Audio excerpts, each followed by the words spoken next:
I'm just going to go with it. Guys, it's 5:30 on Tuesday, and guess what we have? It is another episode of Sales Hustler Spotlight, and tonight we have a great guest. I met this guest probably almost a year ago, a little over a year ago, and his name is Mike Phillips. He works at McCloskey Motors, and we're going to get to know him tonight and talk about his journey through the car business, through life, where he's at today, and what he's going to be doing in the future. But before we get to that, I want to talk and thank Quickpage. I want to thank Quickpage for all they do for us in the car business. They help me daily, not only sell more cars, but also things like this, be able to bring you this great show. They sponsor it, put it together for me. Chad Morgan, Michelle over there do a great job, not only in our industry, but from behind the scenes on Sales Hustler Spotlight. So thank you very much, Quickpage. Now, every Tuesday, we spotlight the life of a new person. Today, we have Mike Phillips. And if you don't know Mike Phillips, you're going to get to know Mike Phillips. I just got back from Las Vegas. Obviously, you guys know that I went to Rockstar Auto Conference, and Mike was a guest speaker as well. We shared the stage there that weekend, and today we're going to get to know him. So without further ado, Mike, say hello to the audience. Hello, everyone. Right? That's my jam. That's my intro. I was like, hey, you got to start it with a woo. Right. You got to go like this, Mike. You got to go like this, right? You missed it. You were looking down. All right. Hey, hello, everybody. Thanks so mumuch for taking the time to tune in and join us. This is going to be, I'm excited, man. I told Shawn I've got a little bit of nerves and just excited. I always want to provide some value and provide something awesome. So let's go, man. Well, let's go, Mike. Before we get in with the questions, I'm trying to nail down exactly when we met each other. Do you remember? It was, I want to say July of last year. So, right. I think you're right on 11 months, right? We're coming up on our year anniversary. Yes. I actually met you in Philadelphia. Yep. At the IS-20 group. But I think I bumped into you on Facebook a little bit before that. We met that weekend. It was a really good time, man, getting to know you. And Dan Webb, I think it was the other person that I met that weekend. And it was a really cool experience because I had only been on Facebook about 3 months at that time. So it was all kind of new to me. And we've come so far now. Hey, how was the conference? Did you enjoy speaking?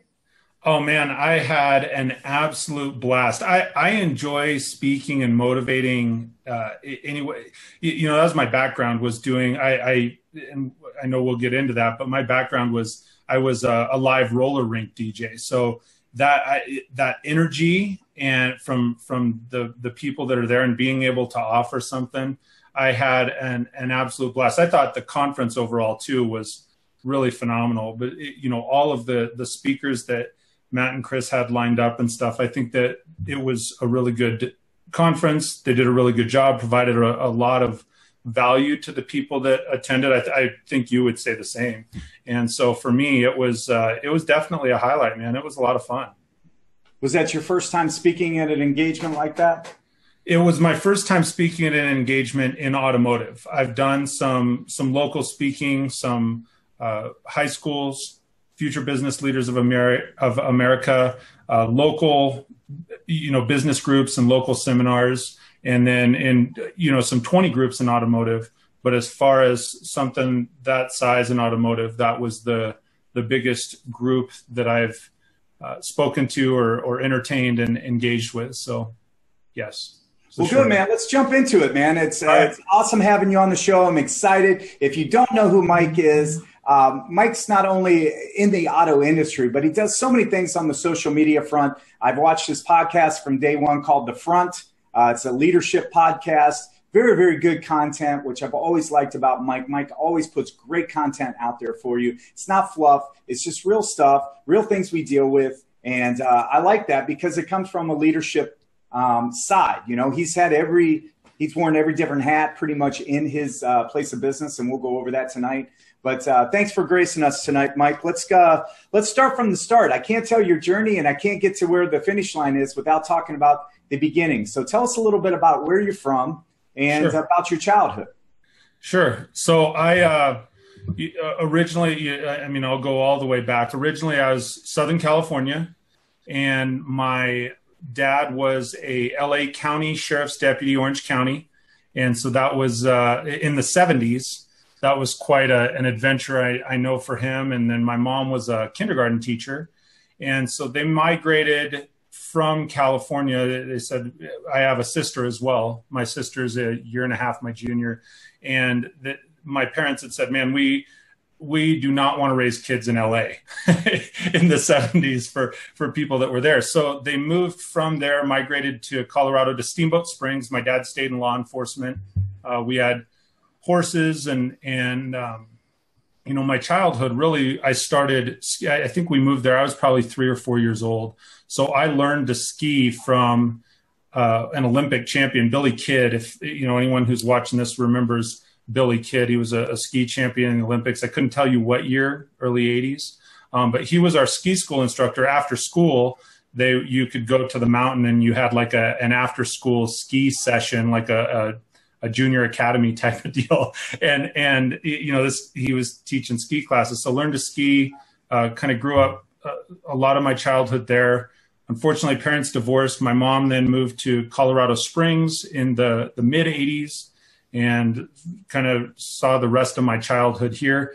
Started roller skating in the 90s. I mean, that's a heavy part of kind of my journey and my history. Started roller skating in the 90s, which, the movements and everything was similar to skiing. I was a competitive skier as a young kid, and got into roller skating and inline skating in the late 80s, early 90s, and got a job at the local roller rink. Ended up working there for 12 years, I think, almost.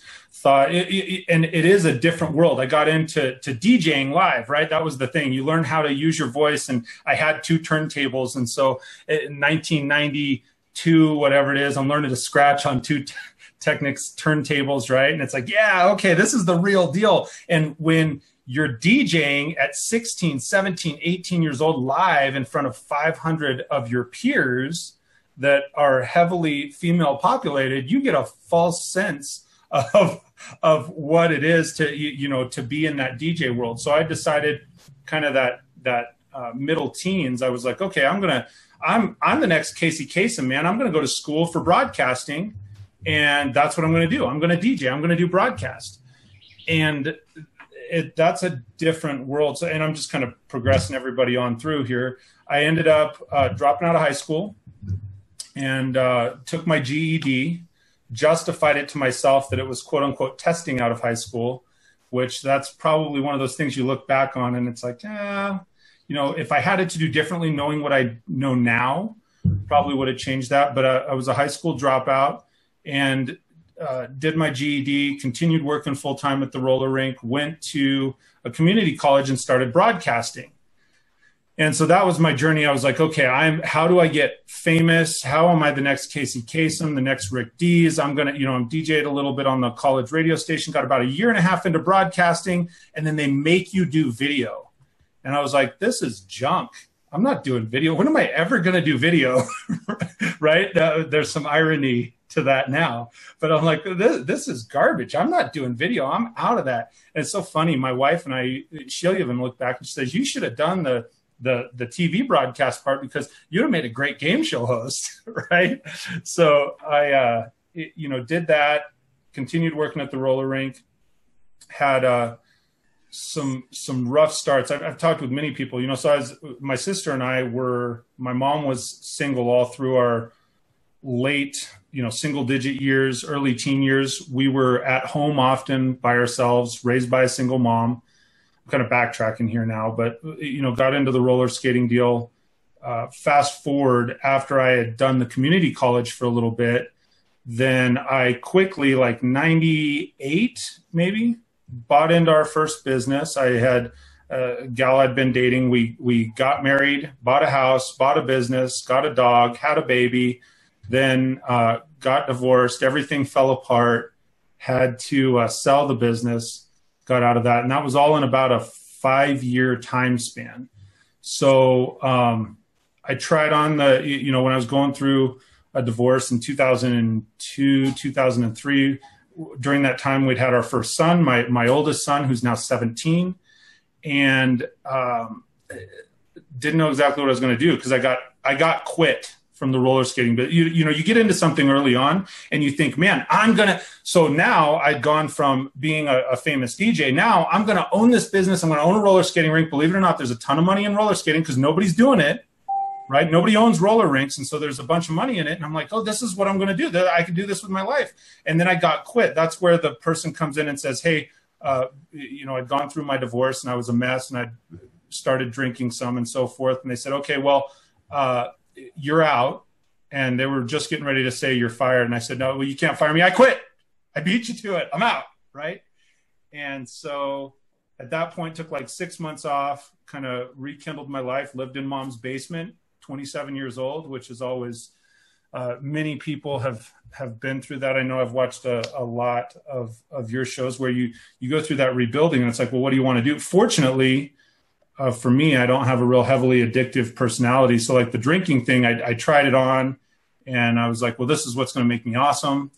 And it doesn't make you awesome. And I fortunately have the ability. I just turned it off like a switch. I said, all right, well, I guess I got to go get a real job then at this point. I'm 27 years old. And so I started applying everywhere that I could, started seeing what I could do, got turned down at Target, got turned down at Walmart. I was either too entrepreneurial or overqualified.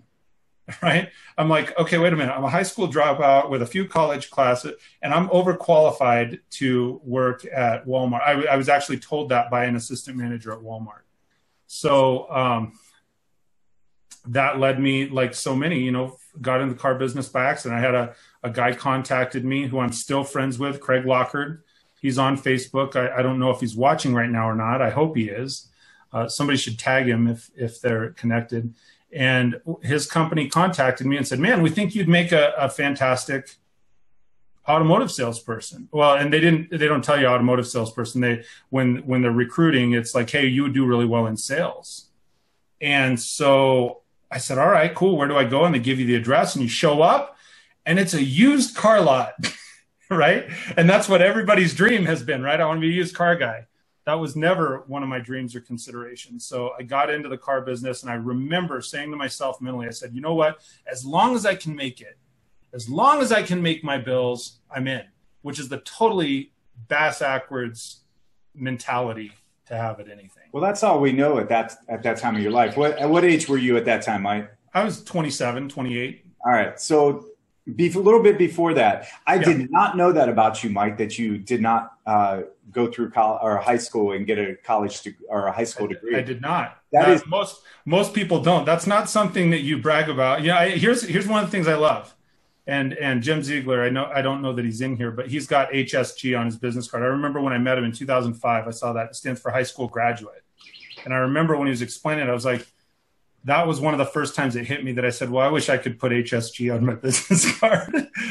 But that's not what defines you. It's not what defines. It's definitely not what defines you. But I just found it interesting. And I love knowing that about you because that just shows you in life that it's about perseverance and your evolution and your walk. You know, where you are doesn't mean that's where you're going to end up or where you have to be. So I love that about you because I know you. I don't sit out on the back porch and have beers with you, Mike, because I don't know you like that. But from what I've known about you in the few times that we've interacted in person and then through the year and a half on online through social media, is you're a put together person, man. You're well-rounded.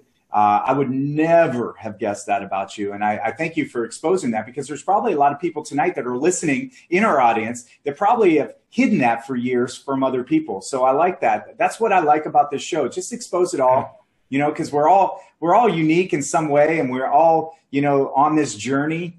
And I love that. I know that now about you.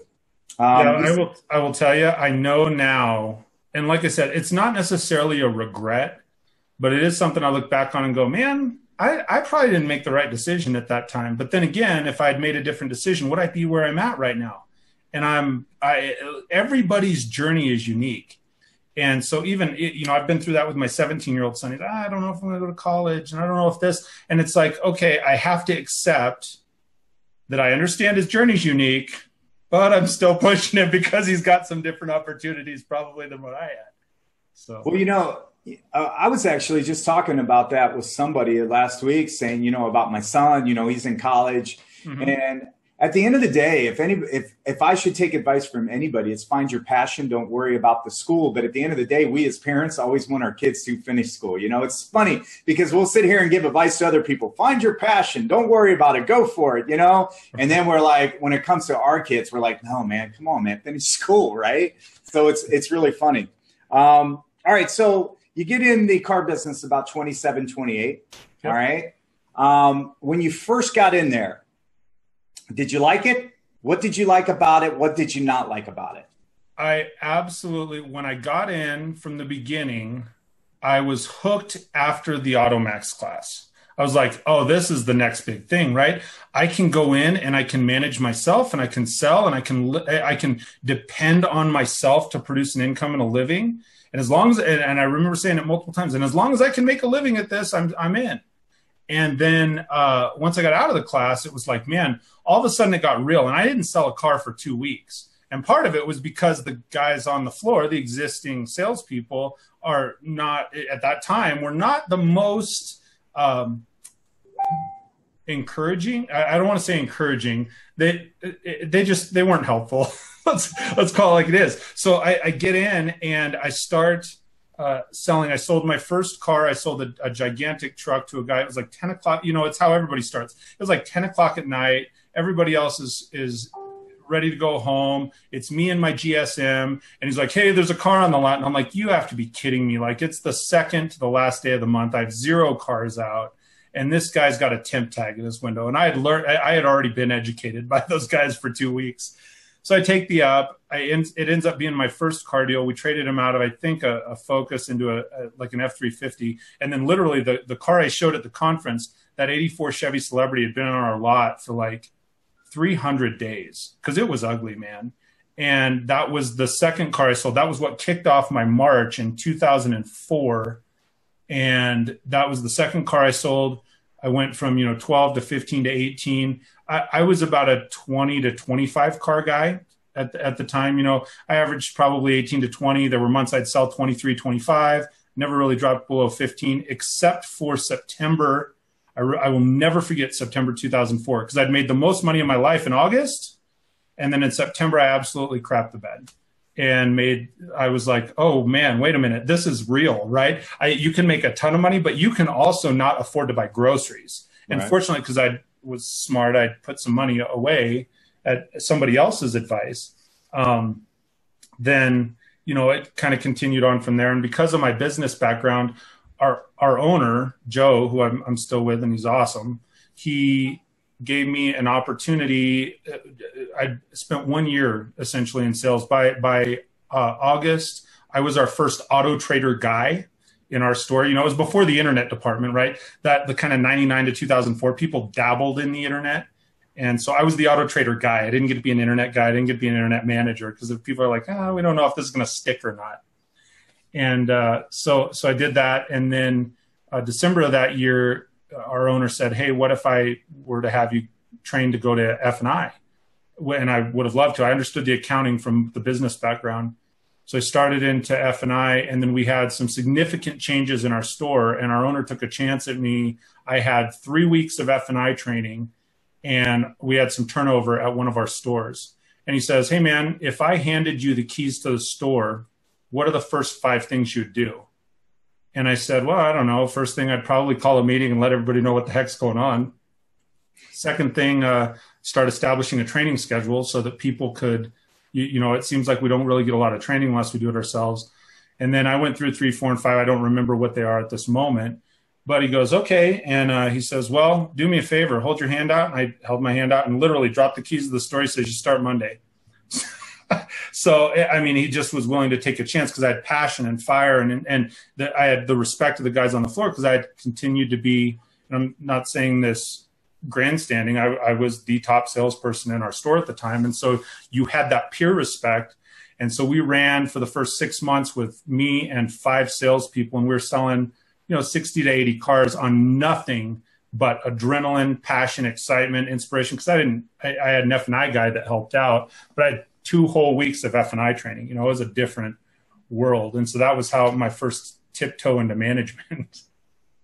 How did you grow through that experience? I mean, you got thrown into the fire 1 year on the sales floor. And many of us listening and watching this right now, Mike, are like, well, I definitely probably, even though they probably would say they would like to be in management that soon, we're probably not ready for it at that point. You did have a little background, and the way you carry yourself, Mike, is more of a professional nature than a most. So you're probably more ready than others. But how did you grow through that experience?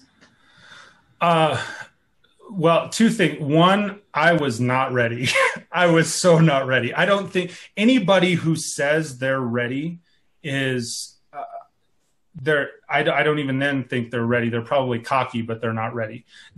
You'll never be ready for that next step. And so you're saying, how did I grow through it? I read a lot. I'm very fortunate. Our owner is a very passionate about education. So he was stuffing books down my throat and CDs. And when I'm saying stuffing them down my throat, like at every turn, he would be like, hey, here's the next book you need to read. Okay, here's the next conference you need to go to, and so forth. And I did at one point in about 6 months, we had hit my lid of leadership.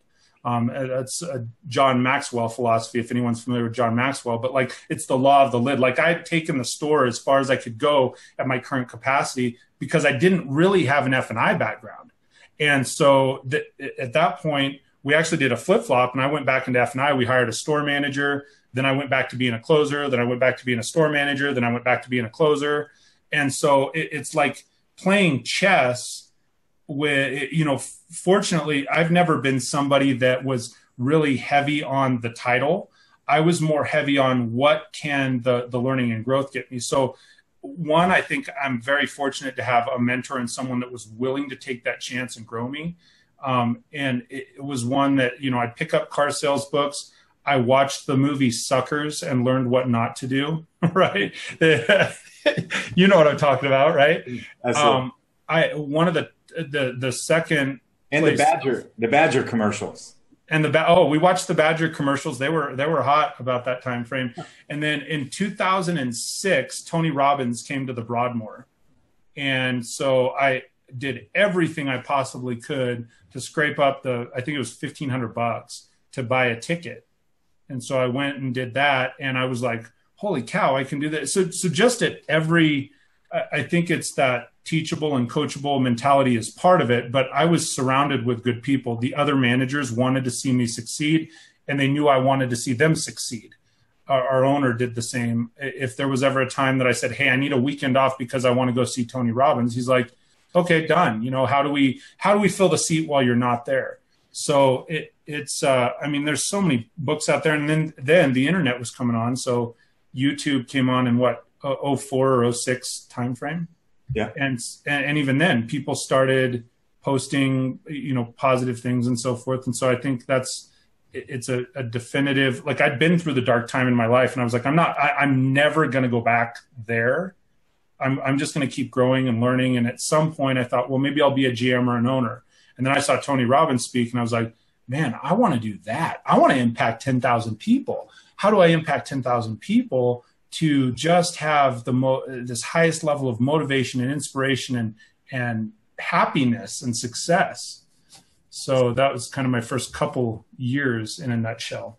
I know what you mean exactly by that. But I found it exciting that you have the mentality of, even though you got to a sales manager position, you got to a finance manager position, you got to all these different jobs, you didn't stop growing. And I feel like a lot of times in leadership positions, I believe people get promoted to leadership and stop growing. They feel like, I finally made it. Whereas I believe more importantly, then that's when you never stop growing, because you got people under you looking up to you. So I appreciate that. And that's probably why you've been able to stick so long in that organization. The culture sounds amazing, Mike. And it sounds like, everybody's supporting everybody to grow and have that to get to the finish line together. That's pretty cool, man. Is your owner and your dealership still the same way culturally? For the most part. Yeah. Well, we've been through turnover like any dealership, and our heaviest turnover is unfortunately it is in frontline sales, but the tenure overall in our dealership is good. Our owner is still, he's the dealer principal and he's the GM. And, you know, we've grown. I do remember, and kind of to backtrack, one of the things that I think helped progress me was, I think about the third month I was in management, my F&I manager quit. And there was nobody that would be hired to be an F&I manager for a kid that had been in the car business literally for a year at that point. And so it was one of those that out of necessity, I spent late nights learning F&I from our F&I guy at our other store. And so at that point, I literally was the one manager. The managers at the other store would take turns with me so that I could have a day off. But I was desking and I was doing F&I for about 65 deals at that point. And that was one of I think that was a big growing point. That was about middle of 2005, because it was like, okay, well, this is what we need out of necessity. And then we went through some other changes. But yeah, our owner, his son is now our GSM. I've been there 15 years. Our average tenure, if I had to guess, in our store is probably 8 years. You know, we have people retire out of positions in our store, which is great. And we do have a good culture. There's times, just like anything, you know, we become stagnant. People get, I don't want to say complacent, but, you know, you're in the same place for so long, then you bring new people on to grow. And you said too, like, so many people get to the top and they go, oh, well, I've made it.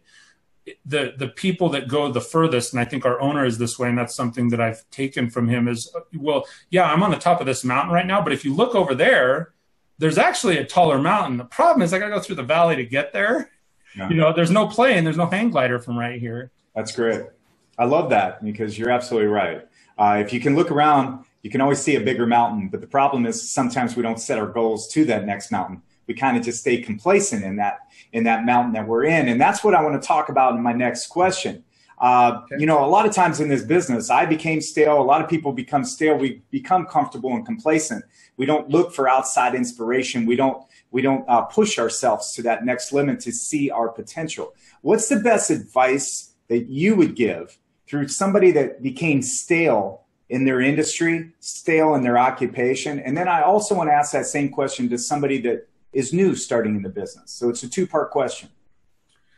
The first part of it, to somebody that has become stale in the business, I think there's two pieces that have to take place. One, they have to acknowledge it. One thing I've learned big time in the auto industry, especially in auto industry leadership, is you as a leader can't care more than the person that is supposed to be producing, you know, their income, their sales, their whatever it is. So they have to first acknowledge that they're stale and that they're struggling and so forth.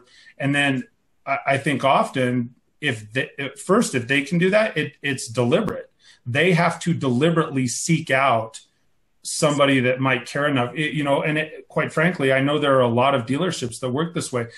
Sometimes the reason people become stale, and I said this in my session at the conference, is a level 8 salesperson won't follow a level 6 leader for very long. So if your store is filled with level 6 and level 7 leaders, and that person gets to an 8, it's inevitable they're likely to become stale. And yeah, they can seek it out for a certain time, but how much past that level 8 are they going to really progress? So sometimes it may take them, which is really scary, seeking out another store, seeking out books, DVDs, but being deliberate in their, and Tony Robbins calls it net time, their no extra time, right? At the end of the night, driving back and forth between your work to home, what are you listening to? Are you listening to the junk on the radio, or are you being deliberate in what you're choosing? And it really is a decision for the people that still. It's hard for me to say that for the people that are new in the business. Real quick, Mike, I want to touch on that point, because I remember you saying that, and that was impactful for me at the conference. And if anything, I remembered, and I took back, I mentioned that the next day as soon as I got home to my wife, and I thought it was impactful to me, because here's the thing. People ask all the time, should I leave my company? Should I leave my company? I'm looking, it feels like a bad culture. And what you said to me is impactful, because if you are progressing as a salesperson. And like Mike said, you're up around an 8 or a 9, right? But you're working for managers who have stopped growing, and you've surpassed them as far as not just talent, but like drive and inspiration. And they're at like a 6. They're not going to be able to lead me for very long, man. They're not. That my car is going to be zooming past them, and they're going to feel not only intimidated, but they're just not going to be able to, we're not going to be on the same wavelength. So I really thought that was impactful, and I wanted to touch on that real briefly. So if managers out there, if you're not always progressing and getting better, your salespeople that you're trying to lead will not follow you anymore. They will stop following you because they are surpassing you. I love that, Mike. That was awesome when you said that. Thank you. Understand, I'm not an advocate that all the salespeople should just go quit, but you can find motivation and guys like you, Shawn, if somebody's become stagnant in their dealership and they've been doing it for a while and so forth, they may seek out somebody like you that they say, well, he's on a higher level. They can still progress, but that's, again, that time is, I do think it's limited. As for new people, one of the things I would encourage anybody new or experienced in the business, think back to your first day in the business. For the new people, that's easy to do. It might've been like a month ago, right? But if you think back to your first day in the business, you came in and you were all excited and pumped. I think back to my first day in the business. And one of the things, and that was something that I think it was our owner, maybe a general manager at one point said, look, are you operating at that same level of excitement, that same level of intensity when you had something to prove on day one? Because if you're not, then first and foremost, it's on you, man. New people, it's easy to think back. You say, think back to 30 days ago when you were excited, because the newer salespeople, they'll move on that wavelength that's up and down. And it's like, hey, man, I'm awesome. I sold a car. Oh, man, I haven't sold a car for 3 days. And then like everything's in the toilet, right? But it's easy to think back to 3 weeks ago, a month ago, 6 months ago when they started. For somebody like you, Shawn, that you've been selling for 12 years. Yeah. Is that right? So if I said, hey, think back to your first day in the business, can you mentally put yourself in that spot when you were brand new, like all excited and pie-eyed and saying, holy cow, I can make good money in this industry. I can make an impact in this industry. I can make a living for my family. If you put yourself there mentally, that's one of the things where I think you can reset and restart the opportunity for growth. I like that. It's absolutely truth. If we all do put ourselves back to the first week, first month, the first year in the car business, we were gung ho, man. And, coming from somebody like you and me and a lot of the people that I've interviewed on this spotlight, we were working remedial jobs, or we were not used to making large sums of money. And when you can actually get up every day, put your clothes on and go to work and actually make an income that you're proud of, it's life-changing at that moment, and it's something that, unfortunately we become jaded in the car business with it. You become so used to it that we don't respect it the way we should. Sometimes we take it for granted. But I'm glad you brought that back, because that is a great thing for Greenpeace to remember. Sure. All right. So the industry over the years, Mike, has changed dramatically since you've been in it. How long have you been in it? I'm in my 15th year right now. All right. So it's evolved over the years. How, as employees, like me as a salesman, other people across the country, how can they make a difference to change the industry or make it better? What do you see as an opportunity out there? It's not a trick question, but it's like the answer is right there. I think a lot of the things that so many salespeople, at least that are in my circle or your circle, are doing right now is making that grassroots impact. Like everybody's going on social media. And when I say everybody, it's because that's my circle of influence also. Your circle of influence, our circles heavily overlap.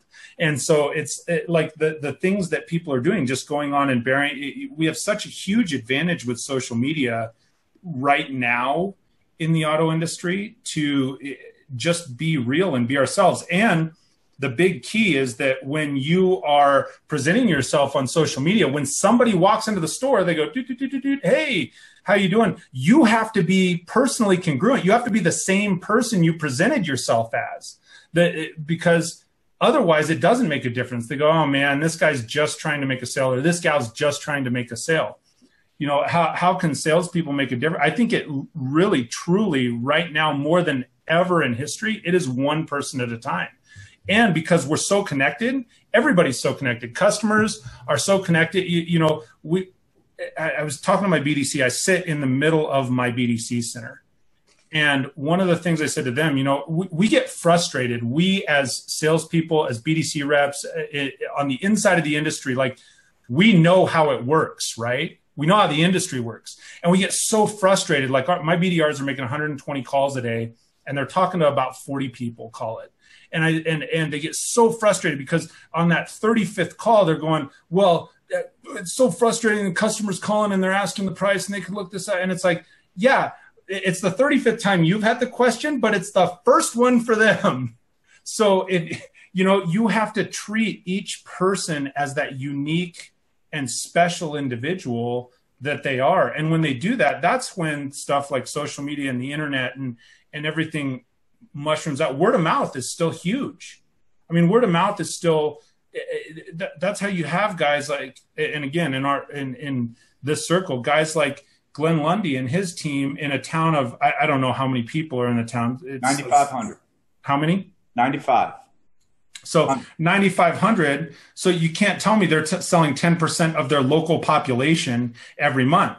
It's everywhere else. It's how we're all connected. So it's when you're saying how can a salesperson make an impact, as simple of an answer as it is, it's one person at a time. I mean, that's all there is to it. That's what I think. And I will tell you this, we've gone through this activity in my store, and you think, look at whether somebody's paying $5,000 or $50,000 for that car. It's the same thing. If they're going to a Broadway show and they paid, $100 for their ticket or $1,500 for their ticket, it doesn't matter where their seat is. They showed up for the show. So you make the difference that one person at a time. They showed up for the show. The person with the $100 ticket doesn't get any less of a show than the person with the $1,500 ticket.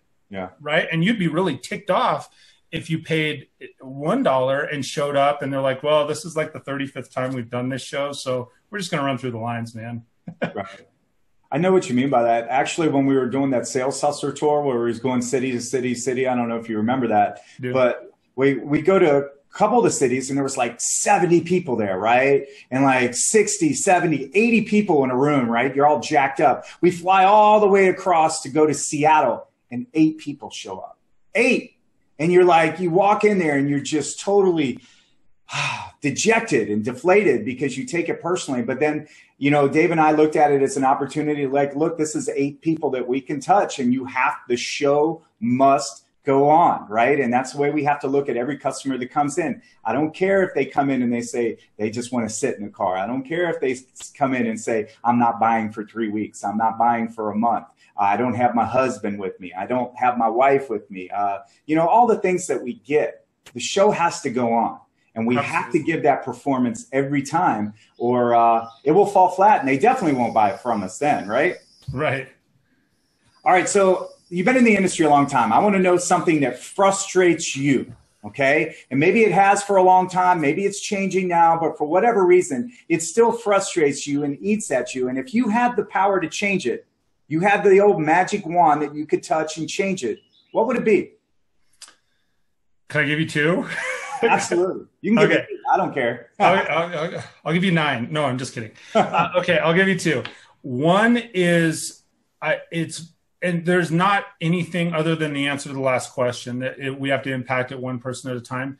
It is frustrating that car salespeople, the auto industry in general, is still viewed as a secondary class citizen people that work in the industry. I know the people that work in the industry and I know I use the word awesome a lot, but they are awesome, right? People like you, Shawn, people like, I mean, everybody that I am connected to are phenomenal people, human beings.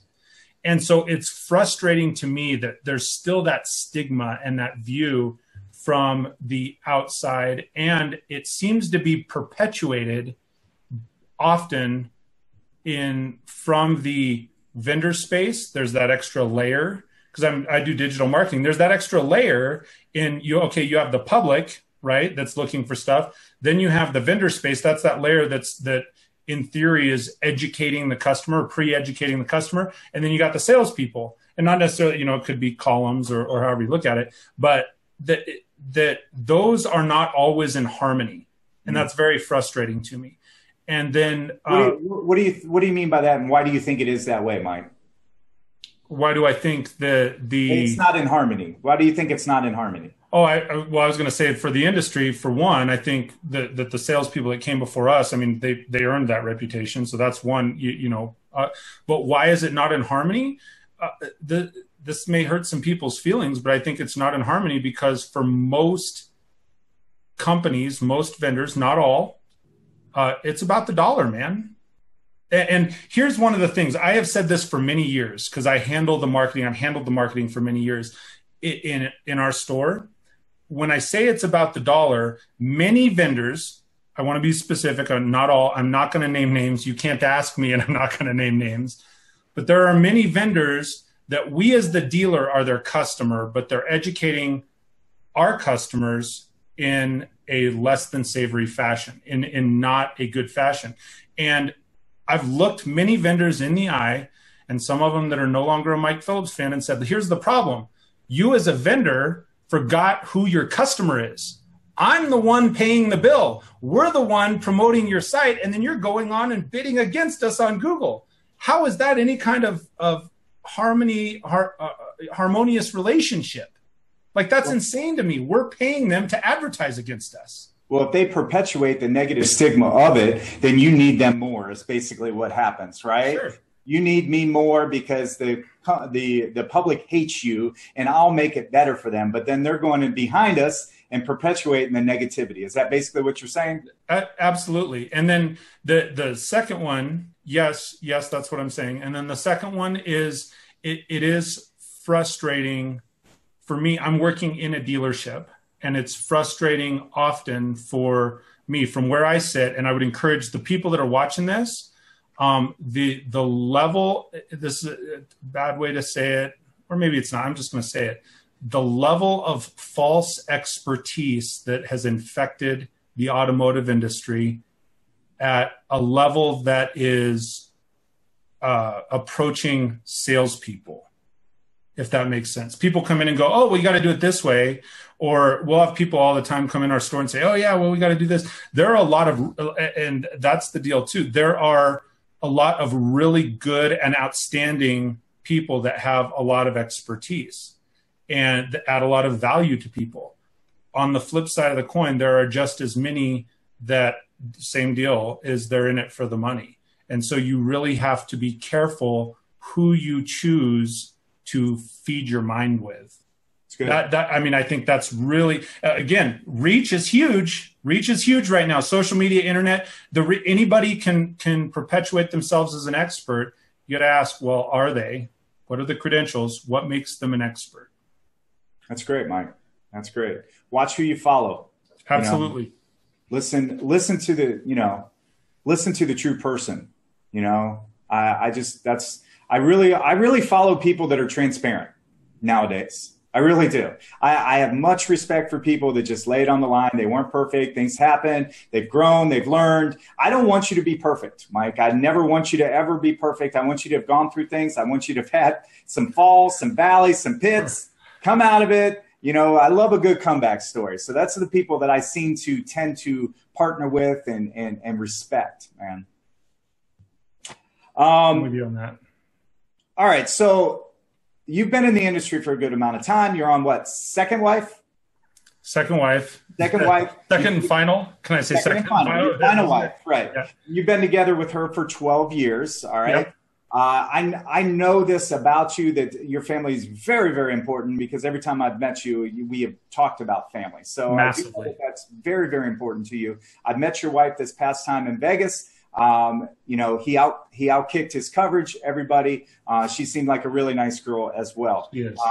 Now, what advice, and this is something that we deal with in the car business all the time, man. It's balance. happy home life, happy family life? How do we keep that? How do we keep the hunger to reach our potential, but yet keep the people at home that love us happy? How do you do that? And what advice would you give people in this car business? Well, I love this question. You're right. I absolutely adore my family. I don't know if I'm jumping ahead or not, but my wife and I been married right at 12 years within the next 2 weeks here. I have a 17-year-old son, 11-year-old son, 6-year-old daughter, and they are my world. And for me, the balance is I always try to keep, and I've had this shift. I really got heavily involved in Christianity in like 1994, right after my non-graduating of high school. And so I accepted God and said, okay, I started attending church regularly. Fast forward, then you get kind of out of it. And then I got back into it pretty heavily in 2014. And the one thing I've realized the best times in my life is I always keep God first, my family second, and my job is third. As much as anyone, and you go, well, how do you do that? I mean, I pray regularly. I ask for advice. I talk to God like he's a friend, including with my family and my business. When I remember attending a conference in like 2006 or 2007, and one of the speakers said, here's one of the things you've got to understand. You cannot show up and give 100% at your business, because we all do in the car business. Like we think giving 100% is being there all the time. That's not how it works. Giving 100% is being absolutely present in what it is that you're doing. Like, what I'm doing right now, is it getting me closer to my goal or further away? And if it's getting me further away, stop it, do something else. Amen. I think it was Mark Tewart that said that even at the conference, right? What I'm doing right now, is it moving me closer to the goal? And so if I'm 100% present at work, here's one of the problems. Here's where people lose balance, in my opinion. We give 100% at work, and then we come home, we want to kick off our shoes, kick back and get a beer and go, holy cow, that day just kicked my butt, man. And we want to give about 50% at home. We don't want to listen to the kids, right? We don't want to listen to the wife. I'll tell you, everybody who's watching this, and I'm no expert on this, but it has worked out for me, at least on round 2. If you're going to give 100% at work, you darn well, when you walk through the door, better be prepared to give 100% in and of yourself at home. The only time you're allowed to do less than that is when you're asleep. Wow, that's great. That's amazing. That's amazing advice. Hard for people to probably understand, Mike. Hard for people probably to duplicate if they're not used to it or if they don't have the desire to do it. But man, that was really good. Well, it takes as much work to be a Christian. It takes as much work to be a husband as it does to be a car salespeople. But or a car salesperson, a car salespeople. We try to say, well, I want to be a really good car salesperson because I want to make a lot of money. But what does the money give you? Like we've all said it before. What is your why? Well, what does the money get you? The money is going to get you the nice house and the wife nice things and be able to support and benefit others and so forth. But we work so hard for that. We sacrifice the wife and the life and the kids and everything else. And the reality is, while any of us are spending time at work, often our spouses are spending time at work. I'm very fortunate. My wife is a stay-at-home mom, and by stay at home, she sees our house about as much as I do, because she's running our kids to gymnastics and football and cheerleading, and she runs errands for the dealership. So we assume what is our world is, well, I had a really busy day and I had a really frustrating day. Well, let me give you a tip, guys. So did your spouse, right? So you have to, rest when you sleep. Otherwise, you've got to give if you want to have that all-around success. And yeah, it is hard, Shawn. Excellent. I'm not saying it's easy, but you got to be deliberate. Absolutely. Wow, that's great, man. So many people ask me about that, man. So many people reach out to me like I'm perfect at balance, right? But they do, how do I keep it? How do I do it? I'm working way too many hours. My wife's wanting to leave me. My husband's wanting to leave me, and it's hard for a lot of people in this industry. So I wanted you to touch on that. Thank you very much, Mike. Well, I'm sorry to jump in here real quick, no, but please. You ask them, okay, so what's more important? What's more important, your career or the rest of your life? Well, I think they take it for granted sometimes, and they think that other person's just going to be there. Mike, I don't think they would choose career over their spouse if it came down to it. I just really believe that they don't feel like that person will leave them. I really believe that. They take it for granted. They take the situation for granted, you know, and it's not something to be taken for granted. That's for sure. Because if my wife left me tomorrow, I would really be a broken man. You know, just behind closed doors, she does so much to make me successful and support me. And everybody else out there is probably the same way. So 100%, man. All right. So social media, Mike, I've seen you from day one attack social media. I have. Many of us in the sales hustler land have. We really try to dominate social media. Where do you see how important is social media going to be in the future in car sales? I think it is the future of advertising. We're talking about it in our store. I know you guys are talking about it. It's come up on multiple other podcasts that I've been engaged with and talked to. Social media is here to stay. It's not going anywhere. You know, it's like when TV first came on, people were like, oh my gosh, it's new and shiny and there's TV, right? And then radio and then TV, I guess.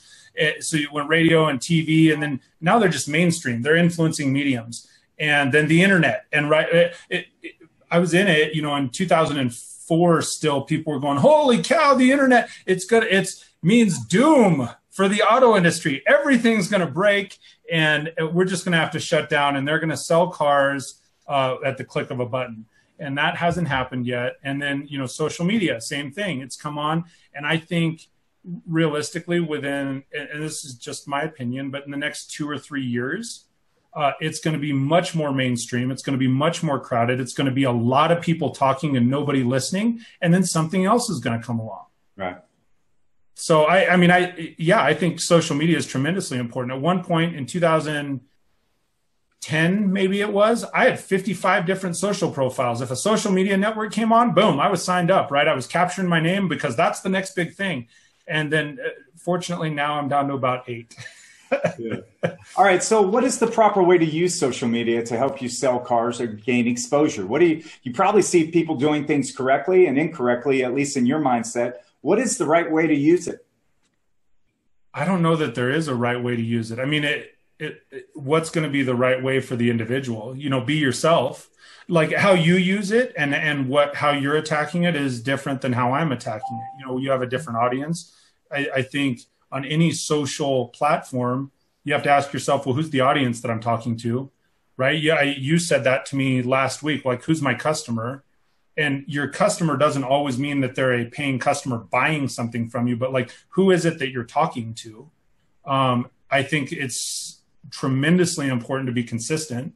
You know, people they'll come out and they'll say, oh, I've got this great idea. This is going to change the world. And I'm going to start this show. And what it's going to be how to assemble widgets. And they start it and they get going and they start, you know, they get halfway through assembling their first widget. And they're like, well, this is junk, man. Nobody's watching this. And it's like, well, okay, cool. You posted 3 shows, Monday, Tuesday, Friday. What's the consistency to it? At least pick a same day or same time.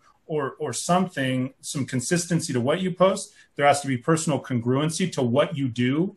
Like if you know, I'm very deliberate in the words that I choose in my personal life, you know, when I'm not on camera or online and that kind of stuff, because someone's always listening. My kids are always listening. My 17-year-old, who's still as impressionable as the 6-year-old, right? They say, well, what's dad saying? What's he doing? And so forth. So as you're listening to that,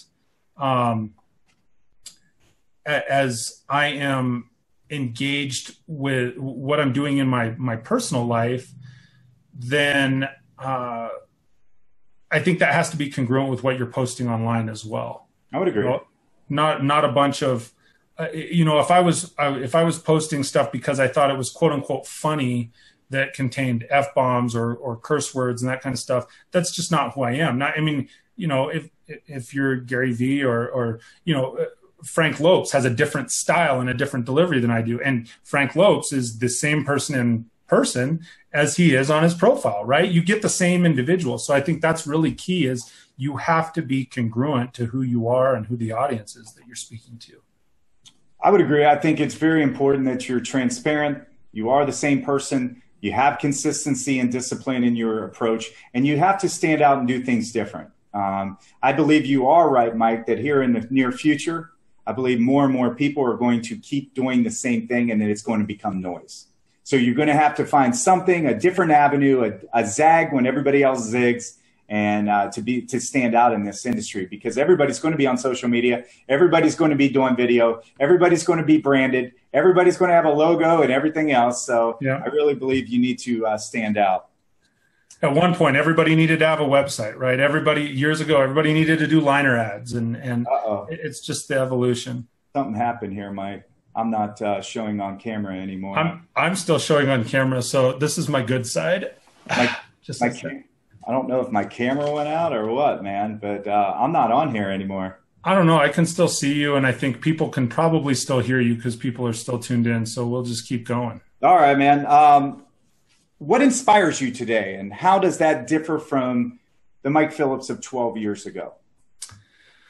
What inspires me? There's a lot that inspires me. As I mentioned before, the Bible inspires me. My faith inspires me. That kind of perpetuates on itself. My wife is a huge inspiration to me. Like, she is so consistent, and she just keeps going with me and with our kid, with every crazy idea and all the late nights. I mean, she puts in a lot of hard work. And so she's inspiring to me. Every one of my kids, like I will watch my kids play athletics. Like that's something that I get really excited about. My kids are inspiring to me. Like I know you've watched a lot of my video podcasts or listen to my podcast, and often I'm not afraid to take my kids as an inspiration for one of my shows. You know, the work ethic of my oldest son playing football and how he's achieved the things that he has done, just a really good job at. My 11-year-old son attends the Olympic Training Center to do gymnastics. And it's one of those deals. He's a little bit clumsy. He can't see really well out of one eye. We didn't even know that for a number of years.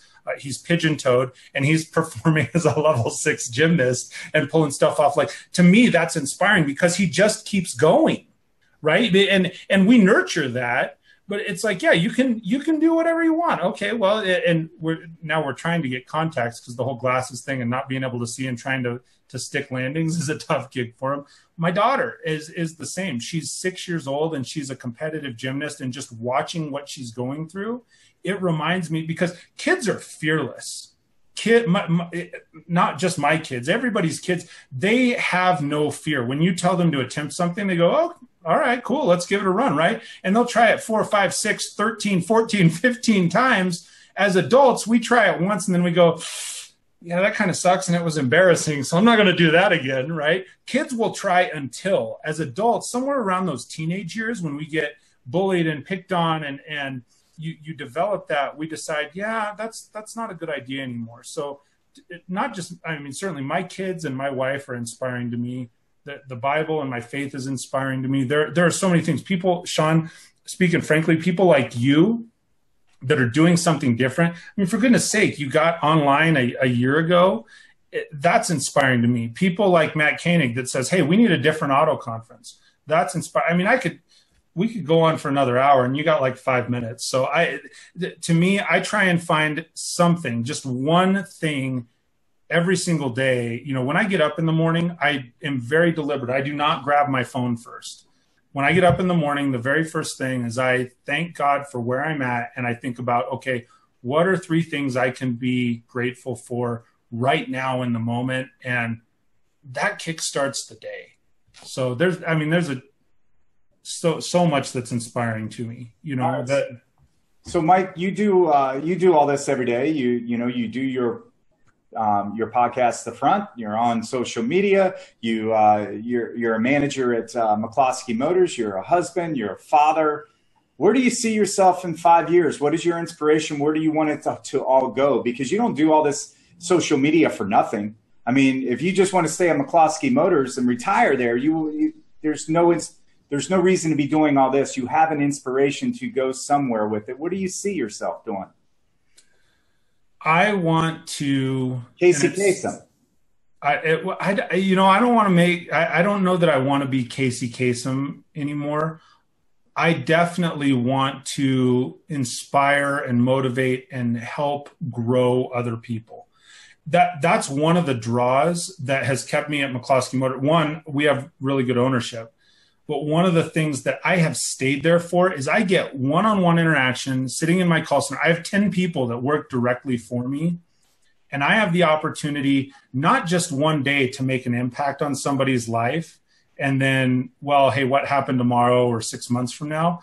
Like, I really genuinely love to watch those 10 people that I'm engaged with on a daily basis learn and grow and move to somewhere that they were not at yesterday. So, 5 years from now, I can't answer that. You were doing an interview, and I want to say it might've been Frank when he said, I can't answer that. Like it's too big. Yeah. I can't tell you that. I want to be truly like, it's 1% better tomorrow, 1% better. Like I want to grow in my speaking ability and my motivation and have a really strong, viewership on my podcasts and that kind of stuff. I started a deal called Morning Verses with Mike. I get up every morning. I do a Bible verse. It's usually at the same time you're doing your live, which is kind of a bummer. I catch the back half of your live, but I committed to the time. And so I got to keep doing it. That's my deal, right? That's my time. And so I would love to see that grow. And 5 years from now, I would love to have a strong marriage still with my wife, which I will. I would love to see my oldest son on through maybe a scholarship and doing really well in college or out of college. My middle son, I would like to see him competing in gymnastics and on to a strong college career. And my daughter is something else. I mean, we are convinced that she's 6 years old, but the 2028 Olympics is right around the corner and they're in LA. So I know that's a little further than 5 years from now, but it's just bigger than I can even verbalize. Well, we're down to the final question, and you probably already know what it is, so I don't even have to ask you, man. Go ahead and tell me them. I think it's, if I was trapped on a desert island, what are the 3 albums? Definitely the number one album I would have with me is Garth Brooks' No Fences, for sure. I sang that a lot. I think I was 16 years old. That's the one with the dance and all the rest of them on there, right? Yeah, it's the dance was definitely impactful, but I can't. Thunder Rolls. Oh yeah. I could probably tell you the whole album if we sat here long enough. AC/DC, Razor's Edge, Thunderstruck, wow. Man. Okay. That is still. I hear Thunderstruck and you get fired up, right? You can't not be inspired and fired up at Thunderstruck. And then the third one would probably be, I've debated this back and forth. I would probably say Jay-Z's The Blueprint 3. Wow, okay. Some from every genre. Yeah, you're all over the map, and I like it, man. That just tells me that you're multifaceted. You listen to everything. I listen to everything, man. You DJ a roller rink for long enough. I listen to everything. I'm a fan of many Christian groups and Christian stations. Also, I did a Christian skate night at one point at our roller rink. So, well, you got to tell me one thing. When you were a DJ back in the day, what was your number one song played? Let me guess it. All right, because they play this at every roller rink. They play it at every wedding. They play it at every function that people celebration. Is that a big one? No. That was pretty. I'll tell you what it is. Or you want to take another guess? What year? I was DJing 1991 until 2003. Thereabouts. 91. Is that like Baby Got Back? Yeah, I hated that song though, man. That was the most requested, but that's all right. What is it? Okay, I started every single session with Black Box. Strike It Up. Strike It Up. Yeah, Black Box on a 12-inch LP, man. All right, man. Well, hey, did you have a good time tonight? Absolutely, had a blast. Thank you so much, Shawn. I really, really appreciate it. Thank you. I'll tell before you can get to it. Thank Quickpage and Chad. And Michelle over there, because this is an awesome setup, what you guys are doing. And then Shawn, you as the host are really very genuine, caring, and just an unbelievable guy to host a show like this. It's awesome. Well, I wish I would have got to see you more in Vegas. We had that whole hustle house going on. So it was like, we had to really focus on those people. But I really wish I'd have got to spend more time with you. I look forward to another day when I can. Absolutely. I appreciate getting to know you over the past year, Mike. I think you're an amazing guy, and I love what you do for the industry. And I want to thank you for your time today and coming on here for a show that you've been watching for a while. To be on it, it's kind of cool, right? Yeah, it is. I want to thank you for coming on today. Also, I want to let people know how to get a hold of you and for you to do any of your advertising that you would like to do right now, Mike. Sure thing. So I have got just about any social network. If you go to whatever the social network is /lead the team, I've got that name locked up just about everywhere, whether it's Facebook, LinkedIn, Twitter, you name it, or Michael Shawn Phillips. My website is leadtheteam.net. And then I also registered just recently because I've been doing my Bible verses in the morning, mvwm.org, morningverseswithmike.org. And I'm posting my morning Bible verse on that website as well. Or you can go to leadtheteam.tv. I've got all of my podcasts on there. So anyone that wants to tune in, it's free sales training and motivation leadership. And it truly is whatever hits me at the moment, whatever inspires me at the time. I build a show around it and go, man, because I figure if it's affecting me, I can help grow somebody else with it.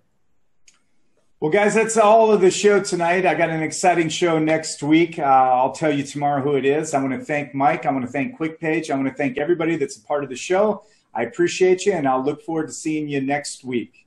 Thanks a lot, guys, and I'll see you next time.